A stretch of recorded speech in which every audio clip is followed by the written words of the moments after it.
तो hello guys, क्या हालचाल। आज हम एक नए मानवा को एक्सप्लेन करने वाले हैं जिसका नाम द इटर्नल सुप्रीम है। मैंने इस मानवा को यूट्यूब पर सर्च करके देख लिया है। इसके कुछ ज़्यादा चैप्टर एक्सप्लेन नहीं हुए हैं, तो मैं इस मानवा को फुली कवर करूंगा। अगर आपका इस फर्स्ट वीडियो पे सपोर्ट मिलता है तो अगला पार्ट जल्दी ही लाऊंगा। तो चलो ज़्यादा बकवास नहीं करते हैं, मानवा को चालू करते हैं। चैप्टर 1 की शुरुआत बहुत ही खतरनाक सीन से होती है। भाई चेक करो, एक फुल खतरनाक और डार्क किस्म का पहाड़ दिखाया गया है जिस पर चमकते हुए सुनहरी हुरूफ का डिज़ाइन बना हुआ है। ये देखने में एकदम प्रो लेवल की जादुई वाइब दे रहा है, जैसे किसी हाई लेवल गेम का सीन हो जहां कल्टीवेशन का फुल सीन चल रहा हो। आखिरी हिस्से में वो जो बड़े बड़े सुनहरी हुरूफ नजर आ रहे हैं ना, वो कोई आम चीज़ नहीं बल्कि एक कदीम जादुई तकनीक या डिविनिटी का स्वैग है। अचानक एक आवाज़ गूंजती है, ली योन शाओ, जैसे कोई उसे फुल पुकार रहा हो।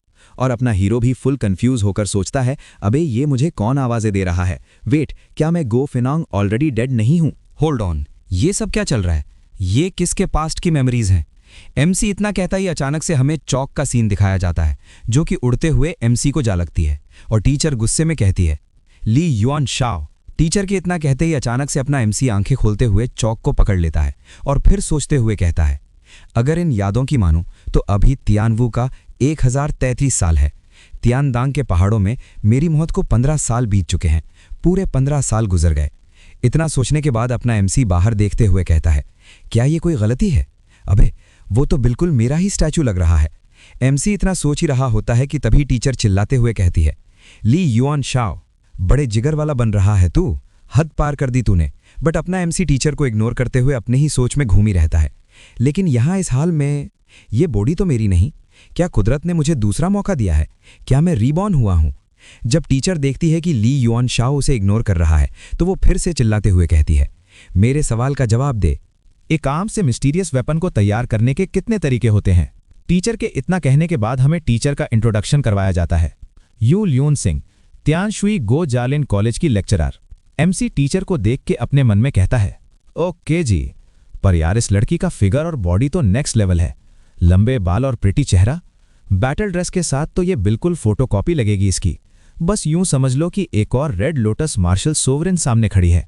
पर दुख इस बात का है कि अभी सिर्फ 4 क्वाड्रेंट्स मार्शल लॉर्ड ही है। अभी बहुत मेहनत करनी पड़ेगी। अपना एमसी इतना सोचने के बाद टीचर को घूर के देखता है। फिर हमें टीचर का सीन दिखाया जाता है जो कि अपने मन में कहती है, अबे ये क्या कचरा है? मेरी इतनी बड़ी पहचान है, मैं 4 क्वाड्रेंट्स की लेजेंड हूँ और इस आम से लड़के को देखकर मेरी वाइब खराब हो रही है। इतना सोचने के बाद टीचर चिल्लाते हुए कहती है, आंसर माय क्वेश्चन। एक नॉर्मल मिस्टीरियस वेपन क्राफ्ट करने के कितने डिफरेंट वेज हैं? मुझे अभी के अभी जानना है। टीचर का इतना कहता है, ये अपना एमसी मन में सोचता है, लगता है हालिया टेंशन की वजह से मेरा फोकस थोड़ा हिल गया था। ये बच्चों वाला सवाल। अबे मैं 9th टियर का लेजेंड एल्केमिस्ट हूँ, मेरा इम्तिहान लेगी तू? अपना एमसी इतना सोचने के बाद टीचर को जवाब देते हुए कहता है, हथियार तैयार करना पूरे 48 तरीके होते हैं। अब शक्ल क्या देख रहे हो? टीचर जब एमसी का जवाब सुनती है तो शौक के मारे देखती ही रह जाती है। बट जो पीछे बैठे हुए क्लासमेट हैं वो सब हंसने लग जाते हैं। इनमें से कुछ बच्चे कहता है, दुनिया बदल गई पर ये नहीं बदला। ये ली युन शाओ सिर्फ कहानियां सुना रहा है, किताबी बात भी गलत बोल रहा है। क्या लेवल है इसका? जिस्म के जोड़ तो खोले नहीं, दिमागी तौर पर भी फारिग है ये। ली फैमिली का फारिग तरीन नमूना है ये लड़का। फिर एक बच्चा एमसी को किताब दिखाते हुए कहता है, ओए कचरे, क्या तूने कभी किताब खोलकर देखी भी है? यांगडी की टेक्स्ट बुक में तो सिर्फ 36 तरीके लिखे हैं। फिर अपना एमसी उस बच्चे से कहता है, यांगडी? वो बच्चा, इसने गो फेनांग के 12 ओरिजिनल तरीकों को गायब करने की जुर्रत कैसे की? फिर हमें टीचर का सीन दिखाया जाता है जो कि अभी तक हैरानियत में रहती है। फिर अचानक से कहती है, क्या बोला तूने? टीचर के इतना कहते ही फिर से पीछे बैठे बच्चे आपस में बात करने लग जाते हैं। हाँ, लगता है सजा की वजह से इसकी सिटी गुम हो गई है, तभी बहकी बहकी बातें कर रहा है। भाई लॉर्ड यांगडी तो लॉर्ड गो फिनांग के खास स्टूडेंट हैं, वो गलती कर ही नहीं सकते। इस तटपुंजिये की जुर्रत देखो कि लॉर्ड यांगडी को वो छोकरा बोल रहा है। इन बच्चों को इतना कहते ही टीचर गुस्से में चिल्लाती है, साइलेंट, जिसकी भी आवाज आई अच्छा नहीं होगा। फिर अपनी टीचर कहती है, सुनो, लॉर्ड गो फिनांग का नाम पूरे तियानवू में गूंजता था। टॉप 3 में थे वो, और एल्केमी में तो उनका कोई जोड़ ही नहीं था, 9th रैंक। वो 12 तरीके तो वाकई गो फिनांग के दिमाग की पैदावार थे। इतना कहने के बाद टीचर अपने मन में सोचती है, मगर ये बंदा ये राज कैसे जानता है? टीचर फिर से बच्चों से बात करते हुए कहती है, वो 12 तरीके तो एक मौजज़ा हैं जो आम इंसान समझ ही नहीं सकते, तभी लॉर्ड यांगडी ने उन्हें नहीं लिखा। इतना कहने के बाद टीचर सोचते हुए कहती है, ली युन शाओ तो एक फेलियर था, तो क्या इसका टैलेंट मार्शल आर्ट से भी आगे का है? लेकिन अगर तुम एक एल्केमिस्ट बनने की ट्रेनिंग करो तो वो मार्शल आर्ट से कहीं ज्यादा कीमती है। इतना सोचने के बाद टीचर फिर ली युन शाओ से बात करते हुए कहती है, थोड़ी सी बाहर की किताबें क्या पढ़ ली, खुद को 30 मार खां समझने लगे हो। अच्छा तो अब ये बताओ, हथियार बनाते वक्त इसमें स्काई क्रिस्टल सैंड डालना क्यों जरूरी है? अगर तुमने इस सवाल का जवाब दे दिया तो मुस्तकबिल में तुम्हें मेरी क्लास लेने की कोई जरूरत नहीं होगी। टीचर के इतना कहने के बाद बाकी बच्चे कहते हैं, ओए होए टीचर जी तो फुल गुस्से में आ गई। अबे ये क्या मजाक है, सबको पता है कि हथियार बनाते वक्त स्काई क्रिस्टल सैंड डाली जाती है, पर इसकी कोई खास वजह नहीं होती। ये टीचर तो ऐसे सवाल कर रही है जैसे पूछ रही हो कि 1+1 कितना होता है। फिर अपना एमसी जवाब देते हुए कहता है, क्रिस्टल सैंड कोई मजबूरी नहीं है, ये तो बस उन आम एल्केमिस्ट्स का सहारा है जिन्हें मटेरियल्स को बैलेंस करना नहीं आता। एमसी की बात सुनते हुए टीचर एमसी की तरफ ऊपर आते हुए कहती हैं, बड़ी ऊंची बातें कर रहे हो, लेकिन फिर ये बताओ कि जब स्काई क्रिस्टल सैंड डाली जाती है तब भी कुछ हथियार बनते बनते तबाह क्यों हो जाते हैं? फिर अपना एमसी जवाब में कहता है, सीधी सी बात है, क्रिस्टल सैंड पानी है, इसे आग के साथ मिक्स करोगे तो फेल ही होगा ना। टीचर जब एमसी की बात सुनते हैं तो वो कहती है, ओह ये तो जबरदस्त लॉजिक है, चलो फिर एक और टेस्ट लेते हैं तुम्हारा। रेड कॉपर और गोल्ड के मिलाप में क्रिस्टल सैंड का असर कैसे खत्म करोगे, जल्दी बताओ।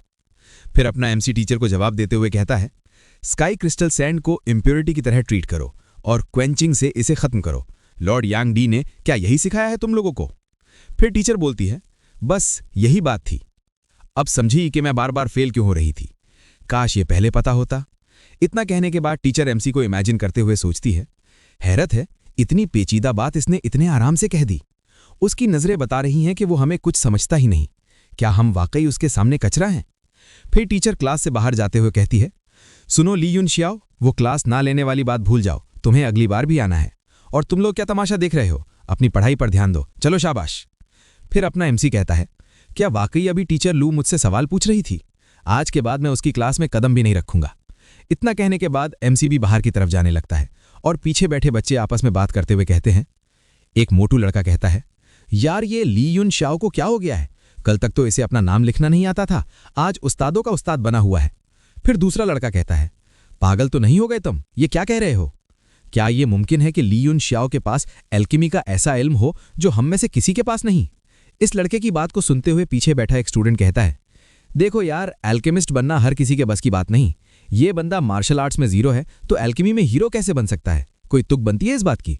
स्टूडेंट के आसपास बैठे बच्चे कह रहे होते हैं, बॉस राइट है, क्या कमाल का एल्केमी जीनियस हो आप बॉस। इन लड़कों के इतने कहते ही सीन चेंज हो जाता है और हम एक बहुत ही प्यारी सिटी का व्यू देखते हैं जहां पर हमारा एमसी सोच रहा होता है, तो यहां पहुंच गए हम, तियान शुई का कैपिटल।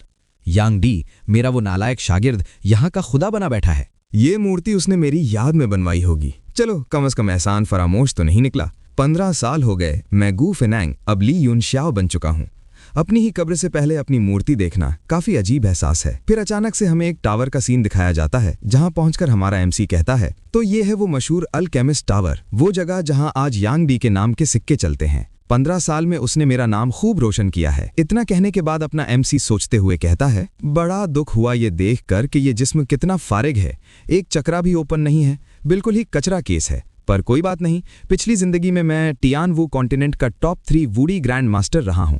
अब बस दोबारा ट्रैक पर आने का कोई तगड़ा जुगाड़ लगाना है। इतना सोचने के बाद एमसी ऊपर चढ़ते हुए कहता है, let's find Yang D first, और पहले इस वेस्ट बॉडी को हार्डन करते हैं। एमसी के इतना कहते ही हमें एमसी के पीछे उसका पावरफुल वर्जन दिखाया जाता है। फिर एमसी अपने मन में सोचता है, चंद सालों में मेरी पावर वापस आ जाएगी, 2 जिंदगियों का इल्म मुझे नई बुलंदियों पर ले जाएगा, इस बार पूरी दुनिया मेरे कदमों में होगी। एमसी के इतना सोचते ही अपना फर्स्ट चैप्टर इधर ही खत्म हो जाता है। अगर तुम लोग को एक्सप्लेनेशन पसंद आई है तो लाइक करो, सब्सक्राइब करो और बेल आइकन को दबाना बिल्कुल भी मत भूलना। अगला चैप्टर जल्द ही लाऊंगा। अगर कोई आपको मानवा एक्सप्लेनेशन करवानी है, मैं आप लोग की मर्जी की मानवा भी एक्सप्लेनेशन कर सकता हूं।